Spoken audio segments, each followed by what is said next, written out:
লক্ষ্মীপুরের রামগঞ্জ উপজেলার কালিকাপুর দেওয়ান বাজার অবস্থিত বাইতুন নবী হাফেজিয়া নুরানী মাদ্রাসা ও ইতিমখানা কমপ্লেক্সে ২০২৫ সালে নুরানী তালিমুল কোরআন বোর্ডের অধীনে তৃতীয় শ্রেণীর সমাপনী পরীক্ষার্থীদের সনদ প্রদান ও পুরস্কার বিতরণ অনুষ্ঠান উৎসবমুখর পরিবেশে অনুষ্ঠিত হয়েছে। অনুষ্ঠানে অংশগ্রহণকারী ১৫ জন শিক্ষার্থী সবাই কৃতিত্বের সঙ্গে উত্তীর্ণ হয়। এর মধ্যে ৫ জন শিক্ষার্থী A+ অর্জন করে মেধা তালিকায় স্থান লাভ করে প্রতিষ্ঠানটির সুনাম আরও বৃদ্ধি করেছে। পরে বোর্ডের পক্ষ থেকে সকল শিক্ষার্থীদের হাতে সনদ তুলে দেওয়া হয় এবং A+ প্রাপ্ত শিক্ষার্থীদের বিশেষ সম্মাননা ও পুরস্কার প্রদান করা হয়। অনুষ্ঠানে উপস্থিত ছিলেন প্রতিষ্ঠানের সুপার হাফেজ ইয়াসিন হামিদ, নুরানী ও হিফজ বিভাগের শিক্ষকবৃন্দ, অভিভাবক এবং এলাকার গণ্যমান্য ব্যক্তিবর্গ।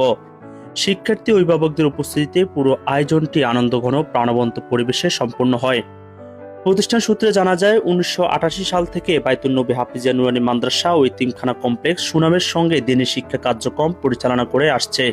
বর্তমানে নুরানী, নাজরা ও হিফজুল কোরআন বিভাগে প্রায় ১৫০ জন শিক্ষার্থী নিয়মিত অধ্যয়ন করছে। আয়োজকরা জানান, কোরআনের আলোয় আলোকিত নৈতিকতা ও আদর্শ গড়ে ওঠা প্রজন্ম তৈরির লক্ষ্যে তাদের শিক্ষা কার্যক্রম প্রচেষ্টা অব্যাহত রয়েছে।